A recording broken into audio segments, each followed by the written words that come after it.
영화 연문의 하이라이트는 연문과 일본 장군의 승부입니다. 중일전쟁이라는 영화의 시대 배경의 한계로 인해 이 결투는 개인의 승부를 떠나 중국과 일본의 패권을 건 전쟁의 축소판이 됩니다. 또한 새로운 중화영웅 견자단 아니 연문의 탄생을 알리는 빵빠레이기도 하죠.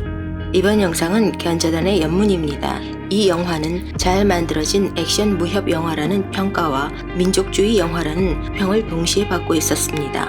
연문이 일본군과 한판 벌여서 이겼다는 것만으로 혹은 중일전쟁 시기를 다루었다는 것으로 이 영화가 민족주의 영화일까요? 어떻게 생각하십니까? 그럼 연문 들어가 보겠습니다. 액션의 표현 방법은 제가 눈뽕에 취해서 이성이 마비되었으니 언급하지 않겠습니다. 사실 모르기도 하고요. 중국 반환 이전 홍콩 영화 산업은 무협의 정신을 긍정적인 방향으로든 부정적인 방향으로든 영화 속에 침투시켜 대규모로 양산해 왔습니다.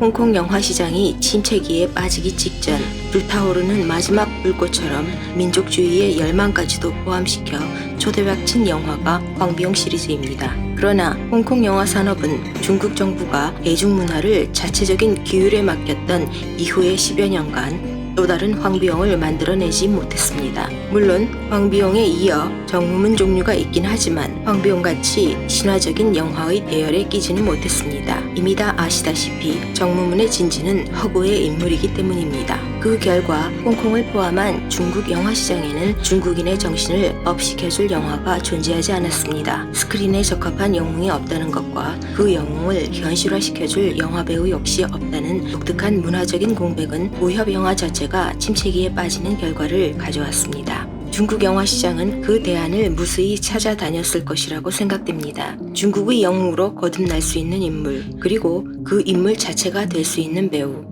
긴 문화적 공백의 상태에서 서서히 자신의 입지를 굳히면서 카리스마를 뿜어내며 떠오르는 배우가 견자단이었습니다. 1935년 중국 광동 불산, 몽롱한 목인장의 소리와 함께 견자단이 홀로 등장합니다. 이 장면부터 관객은 벌써 가슴이 두근두근 하기 시작합니다. 그는 당시 지주계급이 아니면 누릴 수 없었던 풍요로운 삶을 살고 있습니다. 실력은 일대 종사급이지만 무술도장이 난립하던 불산에서 그의 도장은 없습니다.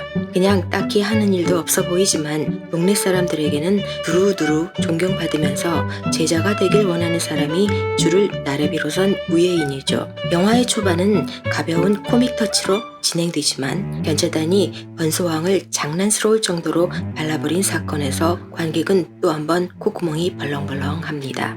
연문이라는 실존 인물을 전혀 모르더라도 이 정도에서 충분히 견자단이 앞으로 어떤 이야기를 전개시킬지 기대되고 흥분됩니다. 황비용의 이미지가 가진 종교급 아우라를 대체할 실존 인물은 당연히 중국 정통 무예인이어야 하며 민족적 아우라를 지닌 문화적인 인물이어야 합니다. 또한 민중을 집단적으로 마비시킬 수 있는 영웅으로서 손색이 없어야겠죠. 이런 인물은 특별히 오성홍기를 흔들어대지 않아도 중국 국가를 틀지 않아도 중화사상이 저절로 우러나오게 할 수 있을 것입니다.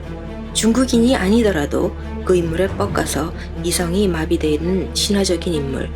고백하자면 저는 아직도 황비용의 주제가 남하 당자강이 흘러나오면 이연걸이 생각나서 두근거립니다. 이게 쌉 프로파간다 영화 만드는 최고의 방법입니다.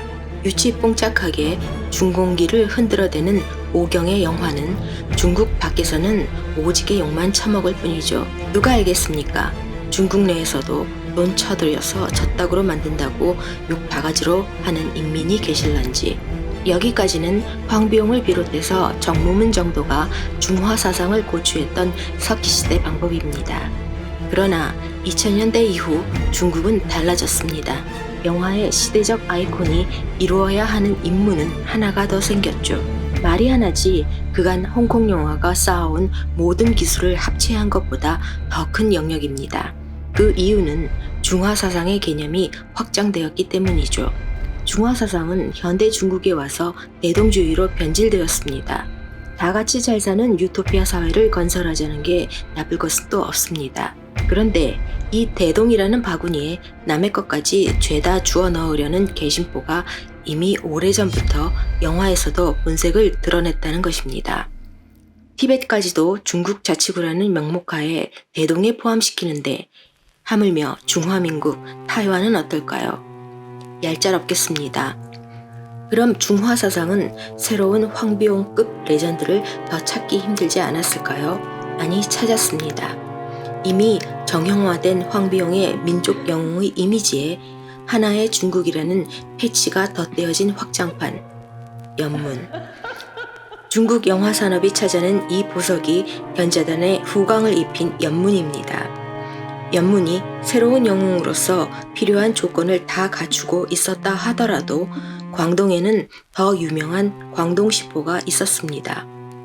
그들이 선택되지 못했던 것은 다른 이유도 있겠지만 광동시포의 영웅담은 대부분 반청, 즉 통치 세력의 몰락을 실제로 시도했다는 점에서 중화 사상을 입히기에는 아웃입니다.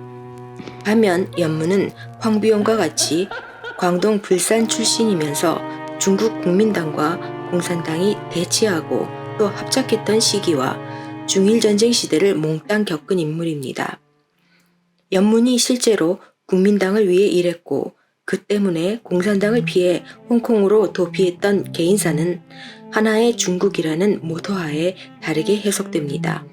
연문의 경력은 인민재판감이 아니라 중국 국민당 집권 시기의 모든 업적을 중국 공산당의 역사 속으로 편입시키기 위한 좋은 영화적 소재가 되어버린 거지요. 타이완을 중국의 일부라고 주장하는 맥락과 연계되는 것입니다. 하나의 중국, 영화 연문이 가진 또 다른 그늘입니다. 영상문화의 돈벌이 측면에서 연문을 봐도 그가 이소룡의 스승이었다는 점과 견자단이 연문이라는 점은 흥행의 킬포인트임에는 틀림없습니다. 그러나 연문 전체에서 견자단의 아우라는 실존 인물 연문을 능가합니다. 만일 견자단이 아니었다면 연문이 황비용을 대체하는 민족의 영웅 자리에 등극했을지 확신할 수 없습니다. 이것은 이영걸조차 자신이 만들어낸 황비용 캐릭터의 아성을 넘지 못했던 것과는 달리 견자단이 성취한 최고의 커리어가 되겠습니다. 친구 임달화가 찾아왔습니다. 쓱 돈다발을 빌려주는 연문. 그 돈으로 방직 공장을 차려서 떼돈을 벌어 이윤을 남겨주겠다는 임달화. 이 두 분 지주와 자본가 되시겠습니다. 예전의 중국 프로파간다 영화 같으면 타도의 대상이었던 지주계급 연문은 하나의 중국을 위해 재탄생하게 됩니다. 중일전쟁 발발 이후 모든 것을 잃은 연문은 남들처럼 육체노동을 해야 먹고 살 수 있고 자본가 임달화도 먼지 풀풀 날리는 방직공장에서 개고생하기는 마찬가지입니다. 사장님도 지주계급도 산업의 역군이 되신 게지요. 제자를 받지 않던 연문이었지만 공장 노동자들에게 스스로를 지킬 수 있도록 영충권을 전수하는 등 민중을 위한 인물로 변화합니다. 이론적으로만 생각해보면 공산당은 노동자를 대표하는 당입니다. 연문의 공산당을 위한 재능 기부가 시작된 겁니다. 연문은 살짝, 아니 마누라 눈치 좀 많이 보고 사는 쪼잔함을 보이지만 그런대로 틈틈이 개기면서 잘 살아가고 있습니다. 그간 무협 영화의 서사를 생각해보면 가족 내에서 여성의 위치가 어떠했는지는 별로 중요하지 않았고 영화 장르의 특성상 다루지도 않았습니다. 연문 개인의 세상은 이와는 확연히 다릅니다. 그가 보는 세상의 반은 가족이고 와이프입니다. 금산조 번소왕은 연문이 와이프에게 쩔쩔매는 것을 보고 영춘권도 여자들이나 쓰는 무술 잡기가 아니냐며 무시하고 놀립니다. 그 당시 북방에서 온 번소왕이 연문을 이해하기는 쉽지 않았을 듯합니다. 중국 북쪽은 반복된 기근과 홍수로 배고파 죽는 사람이 셌었습니다. 생존의 문제를 걸고 남방으로 온 번소왕과는 달리 연문은 떵떵거리면서 살고 와이프의 화병 하나 깨지는 걸 걱정하니 번소왕이 빈정상했다는 건 뻔한 얘기였습니다. 연문의 부인은 이 시기 여성의 말발이 가족 내에서 어떻게 변화되었는지 보여줍니다. 중국의 역사에서 여성의 사회적 지위가 근본적으로 변화한 시기는 연문이 살던 시기였습니다. 수백 년 동안 의문을 달지 않았던 중국 여성의 지위는 통치 계급이 직접 나서서 변화되길 요구했습니다. 이제 중국 여성은 가족의 틀에서 벗어나 노동자로서 혁명의 준비생으로서 사회에 등장하게 됩니다. 그러나 중일 전쟁이 시작된 후 집을 일본군에게 빼앗기고 나서 가난해지자 연문의 와이프는 다시 가부장적 전통 가정의 여성으로 뺏겨버립니다. 연문은 돈 벌러 나가고 부인은 남편만 바라보며 착하고 순종적인 여자의 전형적인 모습을 연출합니다. 그렇다면 연문의 부인은 연문이 놀고 먹으며 무술을 연마할 때는 그가 밉살스러웠다가 노동 빡시게 해서 고구마 한 톨이라도 벌어오니까 좋았던 것일까요? 그녀는 연문이 가족과 시간을 더 보낼 수 있는 가난한 그 시기가 훨씬 행복하다고 말합니다. 그녀에게는 지주 계급 일대의 연문보다 노동하는 연문이 더 아름답게 보였을 수도 있겠습니다. 하지만 연문 와이프의 돌연적 성향의 변화는 단순히 경제적으로 어려운 상황을 슬기롭게 헤쳐나간다는 인간극장의 논리가 아닙니다. 그녀는 앞으로 민족의 영웅이실 연문을 서포트해야 하는 연문의 최측근 인물입니다. 남성이든 여성이든 그들의 권리가 무엇이든 상관없이 개인은 잊어버리고 모두가 평등하게 국가의 영웅에게 봉사해야 한다는 것입니다. 처음으로 밥벌이에 나선 연문은 일본군의 파이트클럽 놀이에 희생돼가는 친구와 왕년의 무술 사범들을 보게 됩니다. 그들이 싸움의 대가로 받은 우길기가 선명하게 그려진 쌀 한 자루는 중국의 엉망이 된 자존심의 가격입니다. 이 쌀자루는 연문이 신성한 노동의 대가로 광산에서 받은 고구마 반쪽만을 챙겨가는 장면과 대비됩니다. 배고파 죽어도 중국의 정통 문화가 일본인의 놀잇감이 돼서는 안 된다는 것이지요. 더군다나 일본군의 훈련을 위해 영춘권이 이용당할 수는 없습니다. 어느 나라를 막론하고 자국의 자랑스러운 문화 전통이 군국주의의 살상 능력을 높이는 데 쓰인다면 개빡치겠죠.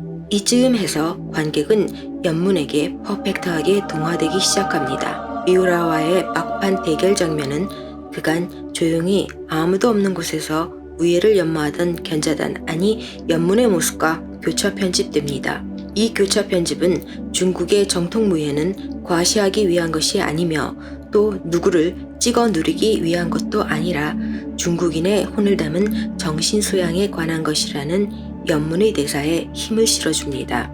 미우라는 연문의 연습기구 목인장 신세가 되며 영춘권의 아니 중국 문화의 승리가 비장하게 보여집니다. 현실적으로 협객 집단이 중국 내에서 사라졌다 해도 협의 정신은 대중문화 속에서 살아남아 있습니다. 협이라는 실체는 없지만 중국인이 여전히 원하는 정신세계이기 때문이지요. 이러한 협의 정신은 때로는 완벽한 유토피아의 정신세계로 표현되기도 했습니다.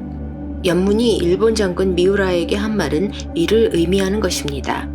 그러나 때로는 협의 정신은 민족주의라는 목적의식을 가지고 대중문화 속에 파고들기도 합니다. 연문이 최종 보스와의 대결에서 이긴다는 이야기는 황비용에서 정무문으로 그리고 수많은 중국 영화에서 본 사골탕입니다. 연문의 서사 자체는 사실 새로울 것도 없습니다. 연문은 왜 과거의 영웅서사를 반복하는 것일까요? 한때 한국에 출시된 여러 무협 시리즈를 주름잡던 중국 배우가 있었습니다. 그러나 그에게는 배우가 뿜어내는 아우라가 전혀 없었고 그가 맡은 역에 사람들은 동화되지도 않았습니다. 그는 지금 최고의 인민 배우가 되신 오경입니다.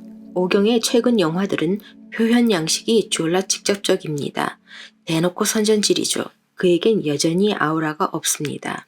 그래서 오경은 노골적인 프로파간다 영화가 아니라면 중국인들에게조차 영웅이 될 수가 없습니다. 반면 연문은 간접적입니다. 또 황비용급 영웅서사가 반복되어 새로울 것도 없습니다. 영춘권이라는 중국의 문화 가치를 중시하고 이것을 외세를 박살내는 데 이용합니다. 우리 것이 최고라는 자긍심을 관객이 알게 모르게 습득하도록 만드는 방법을 계속 사용하지요. 그러나 어느 나라를 막론하고 이미 머릿속에 박혀있는 전통적 가치를 강조하는 작업은 기존 질서 유지에 도움이 됩니다. 새로움이 존재하지 않는 사회는 별다른 노력을 하지 않아도 기존의 권력을 계속 유지할 수 있는 사회니까요. 연문은 개봉되자마자 또 다른 황비용을 기다려온 중국인뿐만이 아니라 저 역시 열광했습니다. 새로운 영웅은 타겟에 정확히 적중했죠. 황비용 시리즈부터 축적되어 관객의 무의식을 파고드는 심리 전술은 더욱 세련돼졌습니다. 무엇보다 현대 중국 정치체제의 아젠다에 영화 연문의 영웅 신화를 편입시키는 방법은 정말 타짜의 손기술 그 자체였습니다. 거기에 관객 스스로 견자단이 뿜어내는 아우라를 연문에게 따다불로 넘겨줬습니다. 연문의 이후 행적을 써내려가는 영화의 엔딩 자막 처리는 다큐멘터리 영화의 형식에서 빌려왔습니다. 이 방법은 관객으로 하여금 연문의 서사가 영화로 만들어진 가상이 아니라 실제 역사라고 생각하도록 만듭니다. 이것이 매체의 역사에서 프린트된 문자가 지금까지 권력을 지켜오는 방식이었습니다. 연문, 잘 계산된 중화사상 영화입니다. 그럼에도 불구하고 저는 견자단 아니 연문을 사랑합니다. 연문을 보고 중화사상이 발동할 사람은 발동하시라고 하고 저는 견자단의 연문을 무협 영화로서 즐겨야겠습니다. 지금까지 강옥풍의 쿨이었습니다. 끝까지 시청해주셔서 감사합니다.